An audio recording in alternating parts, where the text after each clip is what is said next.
Hi, welcome back to another Catharsis Healing Talk. My name is Helmut. I am here with my wife, Kate Cadell Whitaker. Hi, Kate. Hi. And today we're going to talk about another passage from chapter 5 from Sacred Link called Touch the Clay, Touch the Altar. And it's a question that Kay asked Domano. And the question goes, what can I do to change it? And leading up to that question, Domano and Chea guided Kay through some intense experience to where she learned a deeper understanding of the dysfunctional ways people live in our modern culture. And so much so that she cried herself to sleep at night. And during a conversation they had the next day, she asked Domano that very question: what can I do to change it? So that's the theme, and I'll let you go deeper into it, Kay, from here. All right. Thank you. Enjoy. Okay.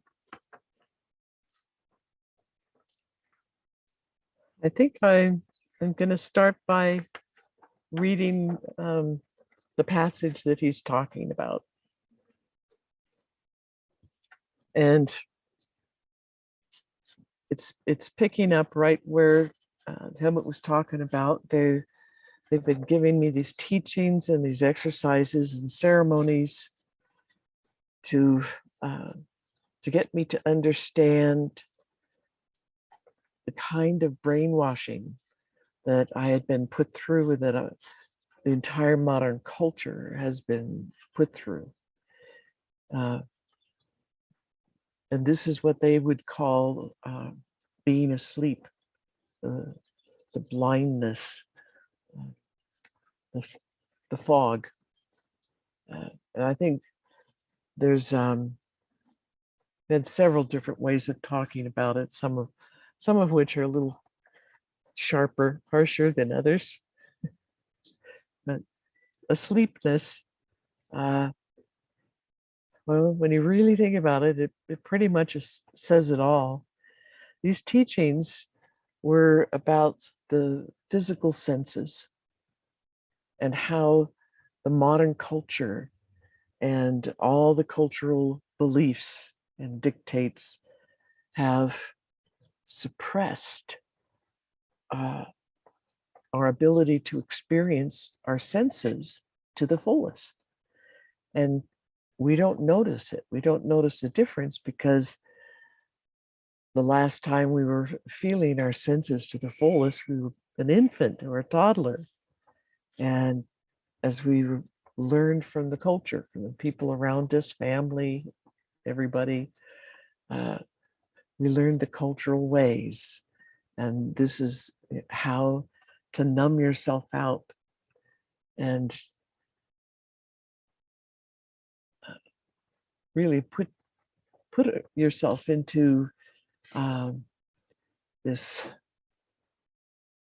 tunnel vision. Can't think of other ways to say it. It's just a half-blind tunnel vision. And this goes for all the senses. We've just turned the volume down on them. And it hit me like getting a brick in the head. It's one thing to hear them talk about it and to hear the stories and then go through the different exercises and the ceremonies that one for each of our physical senses.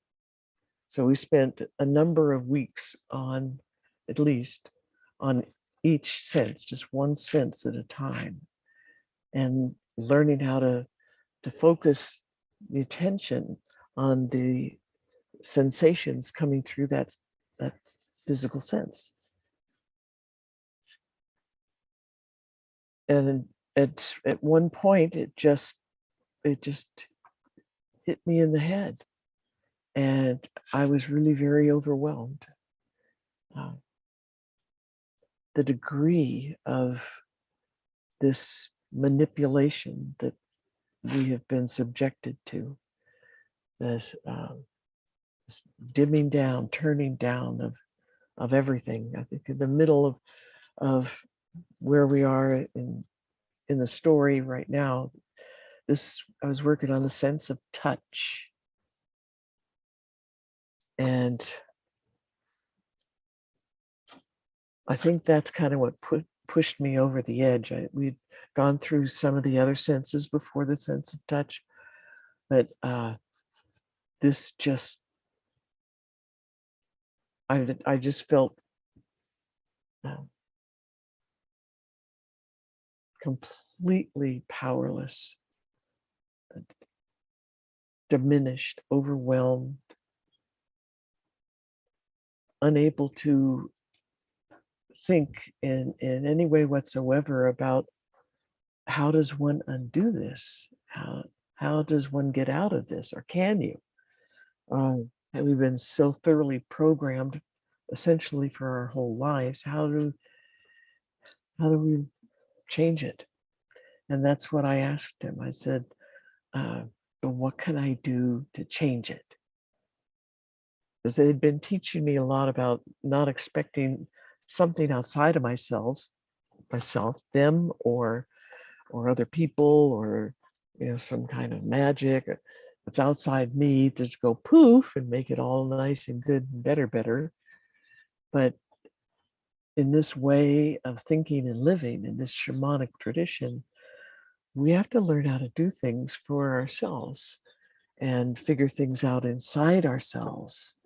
If we don't like what we see, in terms of what's in us, what's around us, what we've made our life to be, then the responsibility lies on us, each individual, to figure out what it is we really do want, and how do we manage to do that? How do we manage to get there?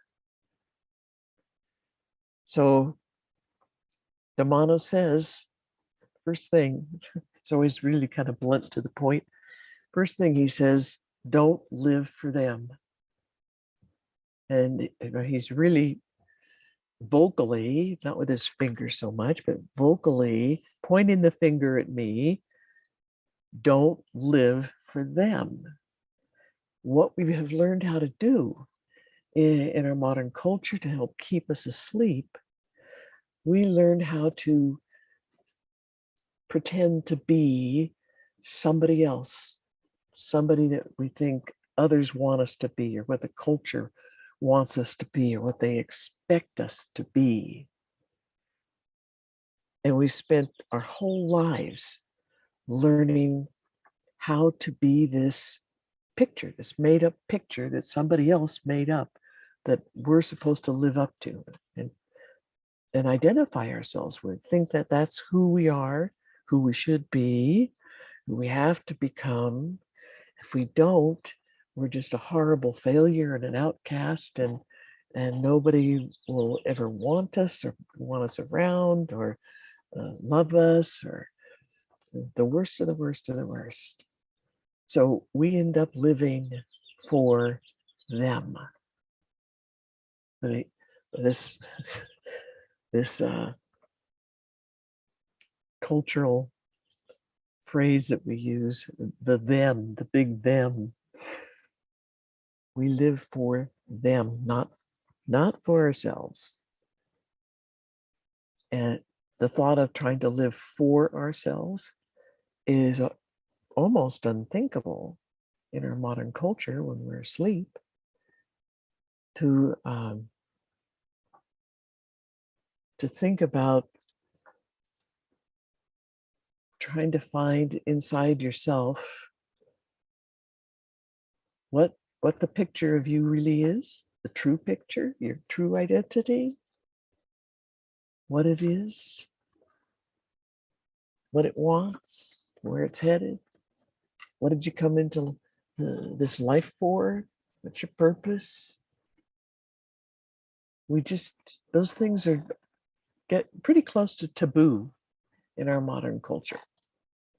We don't take that kind of concept seriously, and we certainly don't pursue it because we won't be accepted by others. We won't be okay in the eyes of others. We won't be liked. So we end up doing everything, thinking everything through in terms of how it's going to please all these other people, how it's going to please the picture that they all have of you, trying to live up to that, the mythical picture. So he says, don't live for them, live for you. To a lot of people in our modern culture, that live for you could really sound selfish. It could sound very self-serving. And we're taught in the modern culture and the whole Judeo-Christian Muslim outlook on life.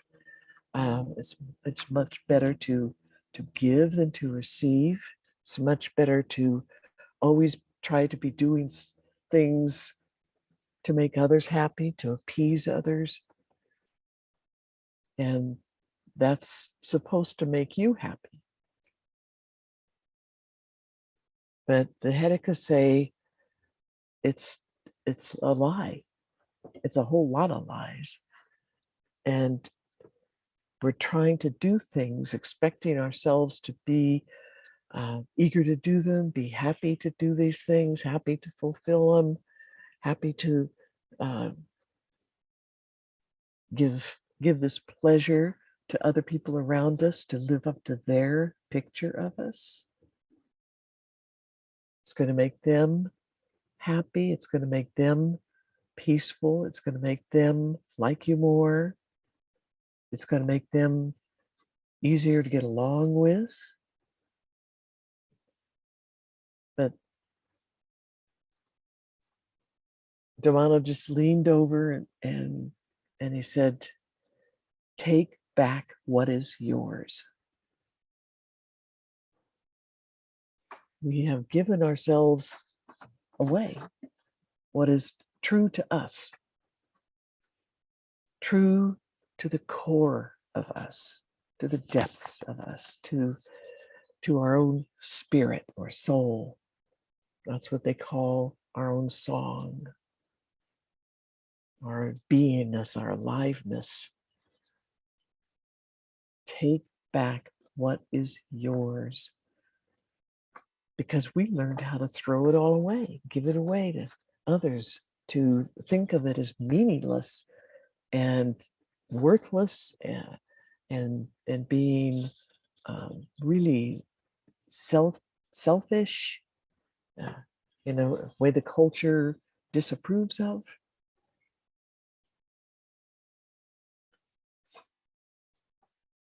So he goes on to say, a person's song can never be cut away from them. So one's song, one's aliveness, your beingness, your consciousness, this is your true identity, who you are in this lifetime, who you always have been. This is your song. And he says, it can never be cut away.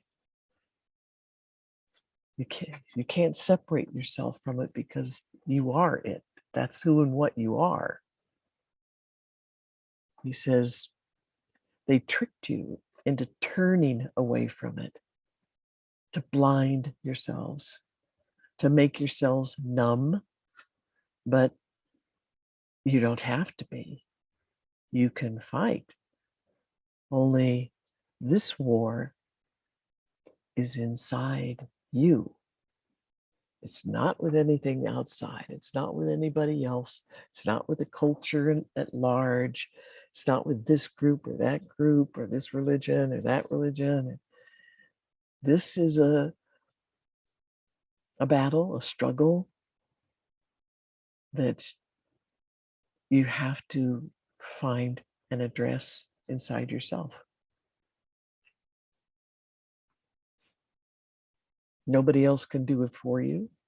Nobody else can save you from any of this or change any of it. We are the only person, the only thing in the universe that can change these things for us. Inside of us, it's an inside of us thing. We have to learn how we've been programmed and diminished, volumes turned down, put to sleep. And then make the choice and find the steps to undo it, to reclaim what is yours. And he says, the battle here is to find yourself and the path you stand on. Find yourself, find your song, find out what that is, what it feels like, what it's made of, what's inside the song, what does it really think and want? What's the beingness and consciousness feel like?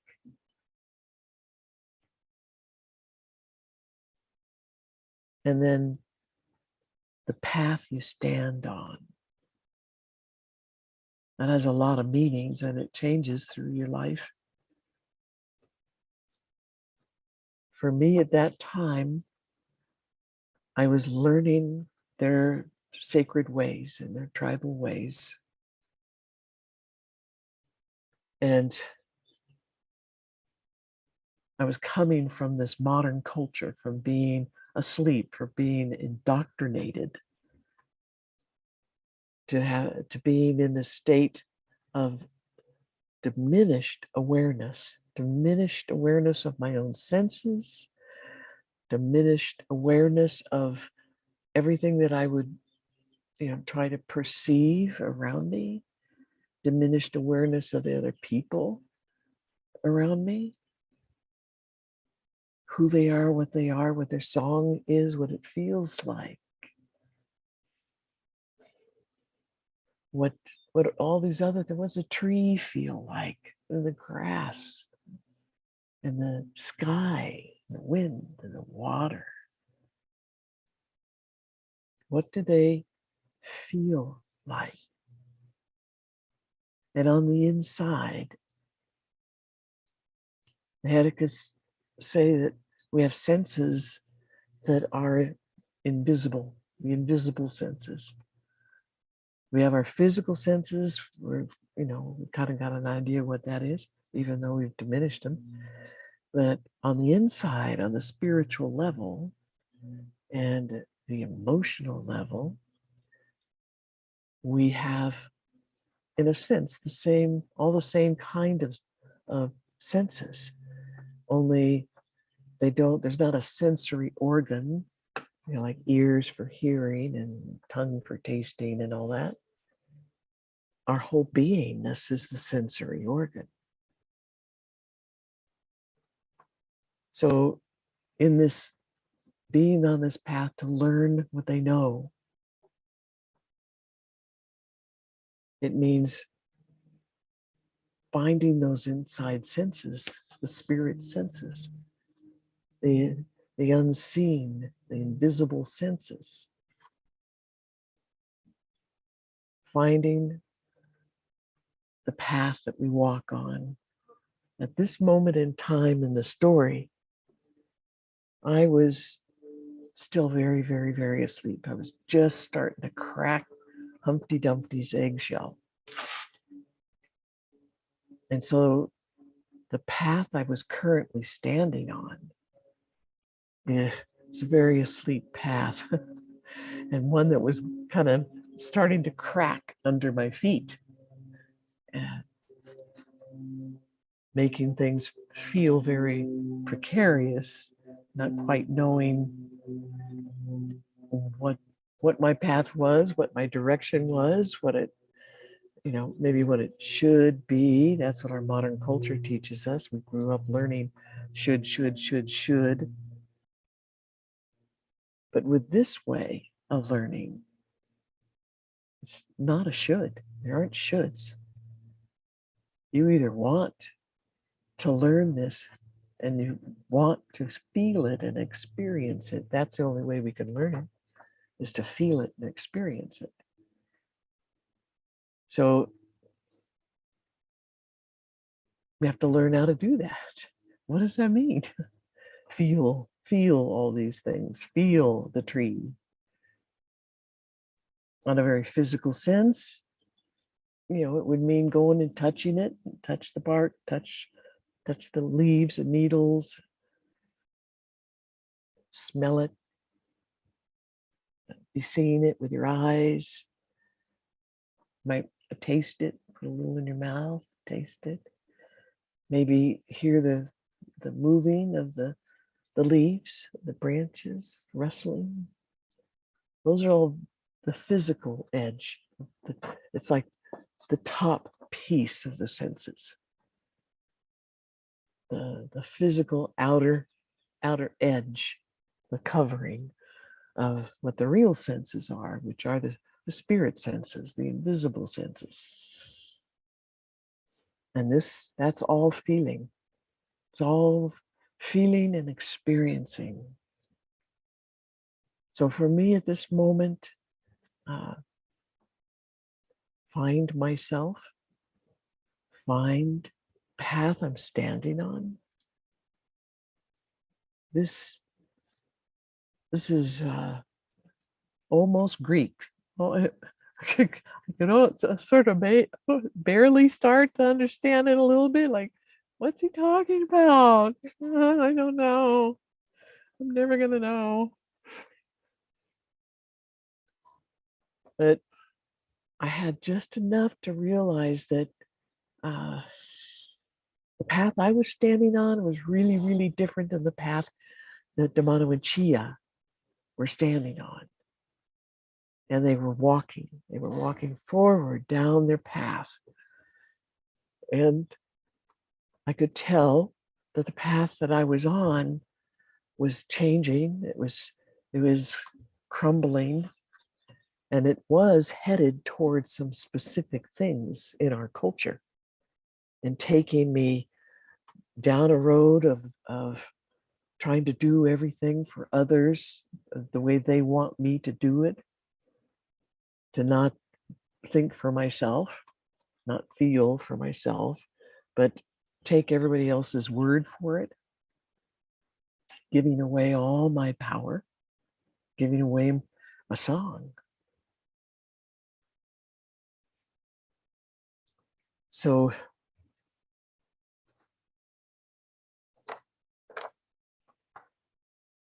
the headache is gentle, but very firm.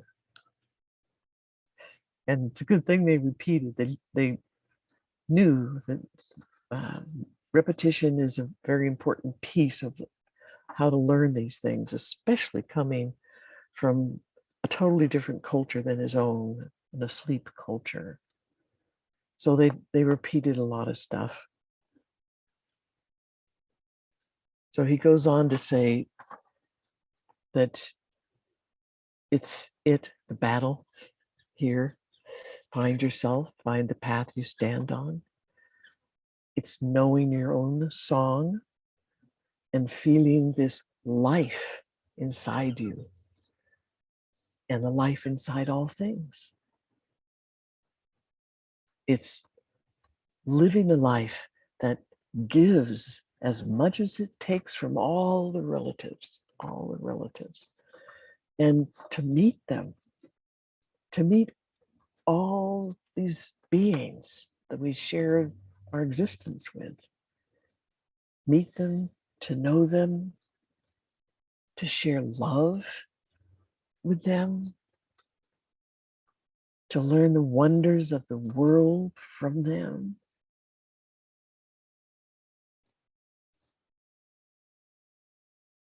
And even to meet with your own species in harmony.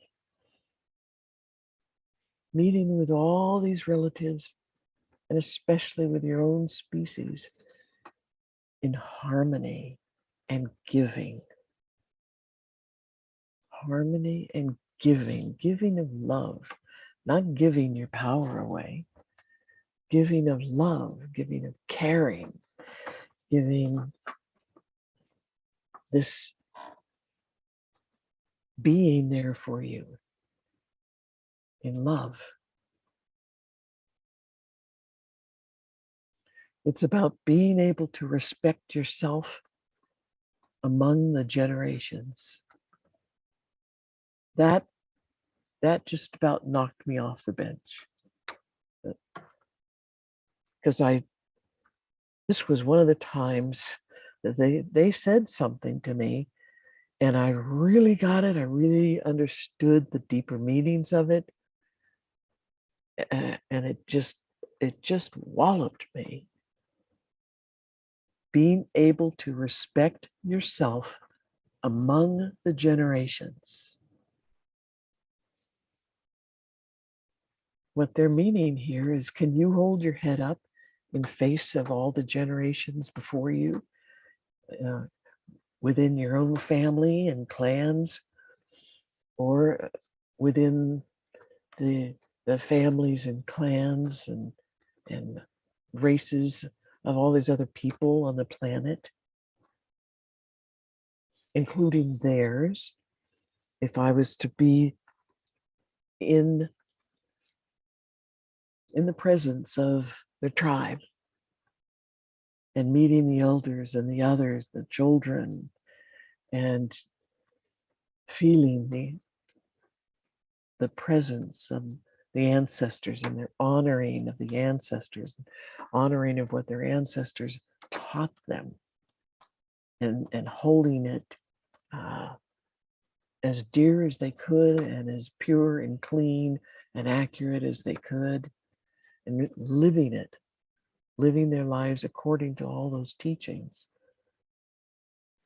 Could I be among them and be feeling and thinking of their ancestors, their generations, and looking at those little kids, the next generation coming up, or pregnant belly of a woman, the newest one to be born and coming up into the world? Could I hold my head up? Could I feel good and proud of how I have been living, of what my path had been, how I had treated myself, treated my own song, my own aliveness, my own connectedness to all things, my own relationship to all these relatives in this connectedness? Would I feel shame instead? Would I feel like I hadn't measured up? And at that moment, I definitely felt a lot of shame and realized that the way I have lived my life and have thought and felt and had my emotions, my whole life to that point was very asleep. And in that very asleep way of being in our modern culture, we're taught about things like judging and condemning and belittling people and lying and cheating. And the spiritual things were rarely thought of, definitely not understood.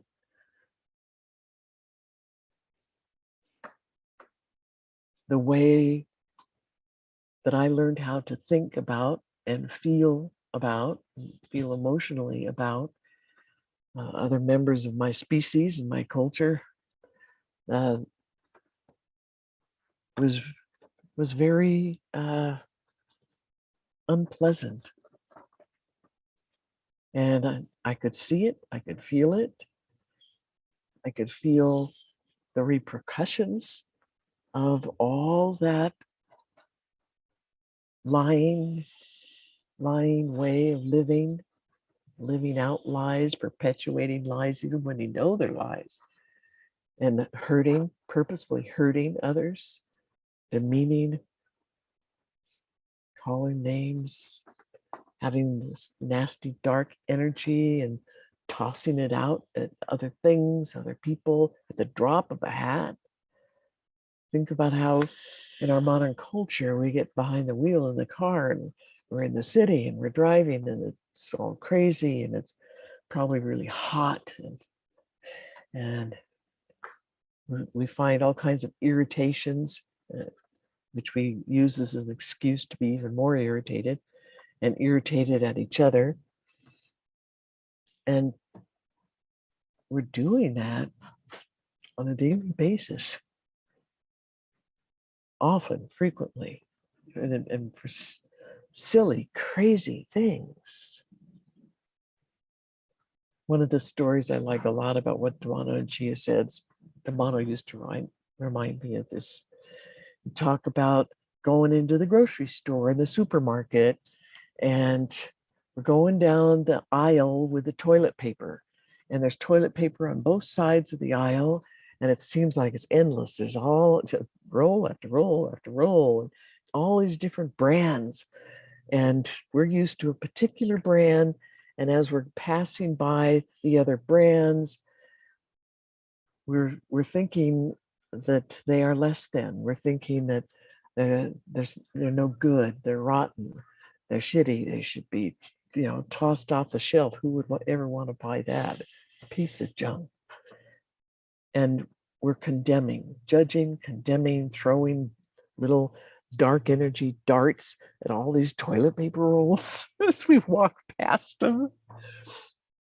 It's a pattern, a habit, an addiction, a way that we've learned how to be and think and live.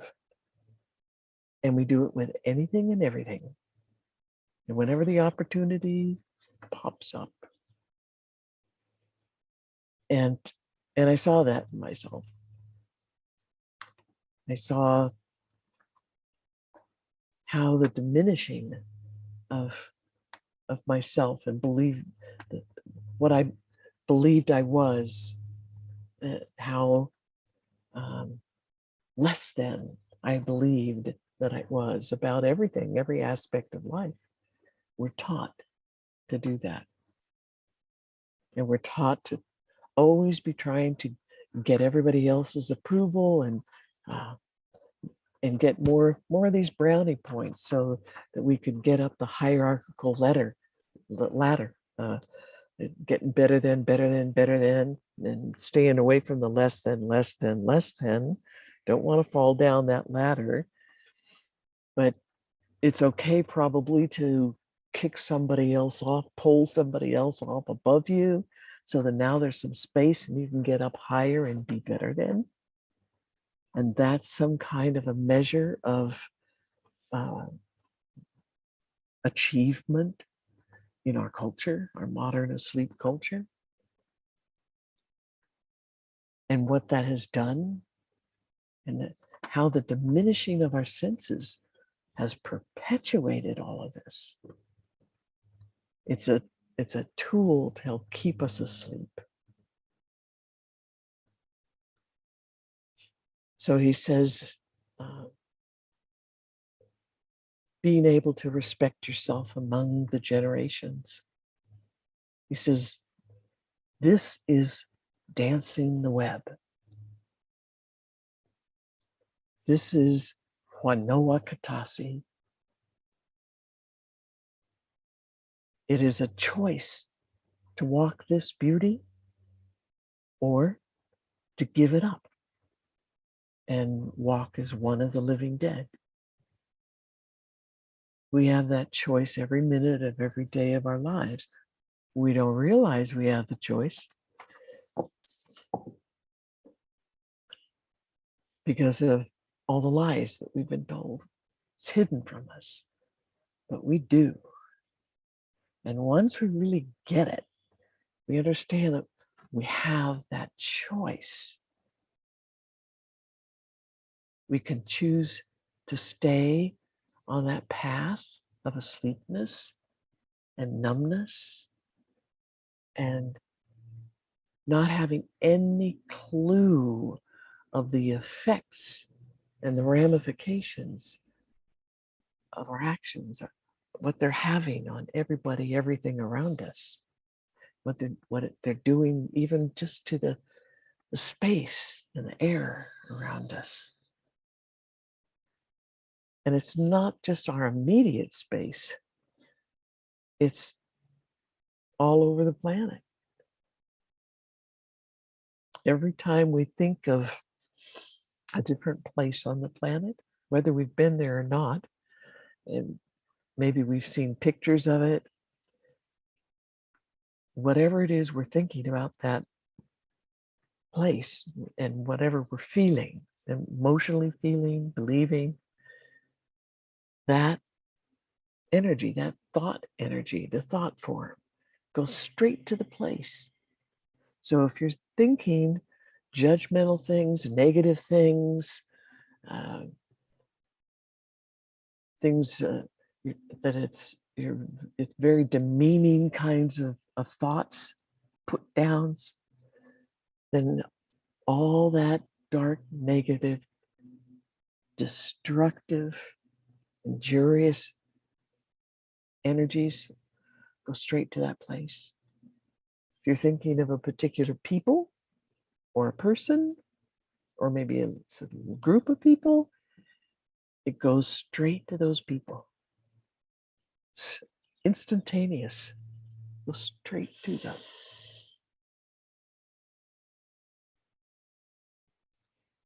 So these are the kind of things that were part of this teaching, and teaching about the senses.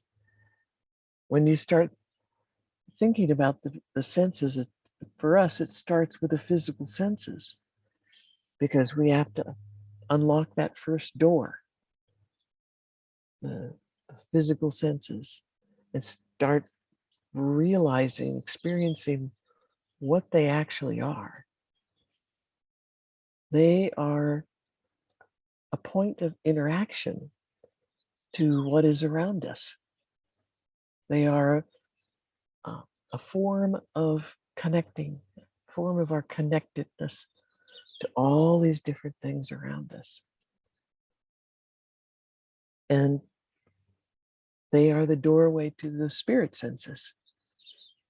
And they're the doorway to the kind of knowledge that exists around us, in the ethers, in the field around us, in all the different living songs around us, including things like the dirt or rocks, water, air, and things that we think of as alive, like the trees and the plants and bugs and animals and other people, that kind of thing.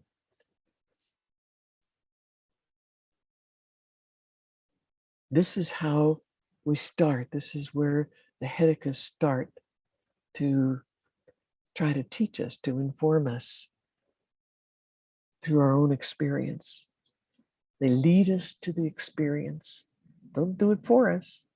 Nobody can do it for you. They lead you to the experience so that you could experience all these things for yourself. And that's where the greater understanding comes. And that's where the waking up comes, the awakeness, when we can be consciously, purposefully interacting on the spiritual level, as well as the physical level and the emotional level, mental level, with everything around us, our whole environment.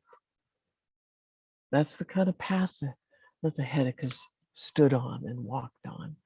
And my path at that time was my old world crumbling away under my feet, and a whole brand new world appearing, because the old world, the old path was like pavement covering up the natural ground underneath me. the natural path, the real path that includes spiritual existence, emotional existence, mental existence, physical existence, and the connectedness. Our song, feeling our own song, learning who we are. That's all by feelings, all by experiencing it. That's how you come to know yourself and who you are, what you are. And that's how you come to know what the path is that you're standing on. And are you happy with that? Do you want to change it? Ooh, got crows coming over. Good sign.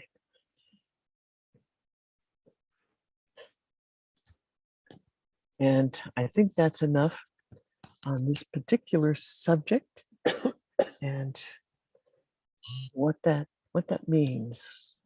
What do Domano's words mean in this place, this passage?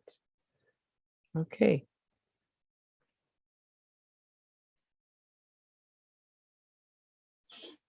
Thank you, Kate.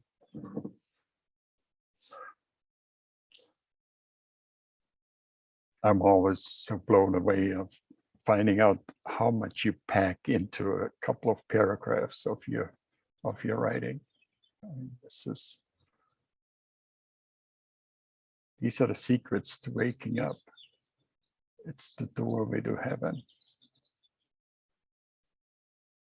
Anyway, the book is Sacred Link, Joining Fortunes with the Unknown. You can find it on Amazon. If you want to learn more about this way of life, experience it and learn it for yourself. Kay is teaching one of our big courses, The Call of Your Song, starting in October.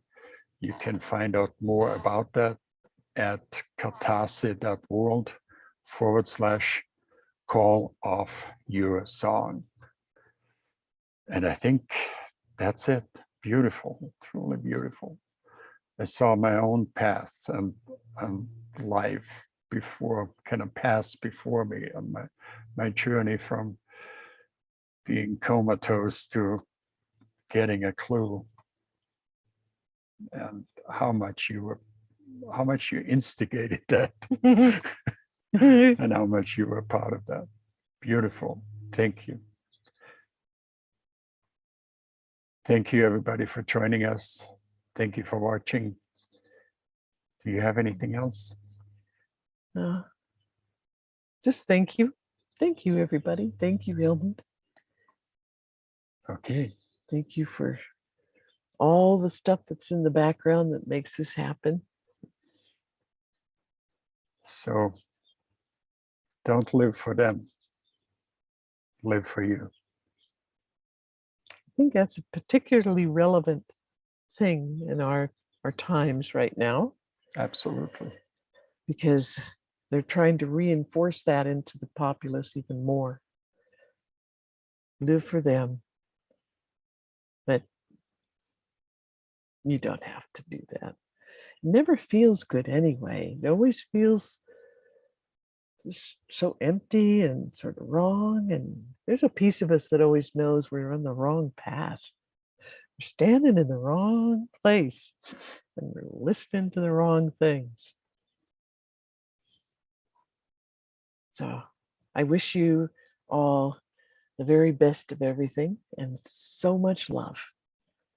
So much love and happiness and beauty in your life. Thank you again. Love you. Love you. See you next time. Thank you.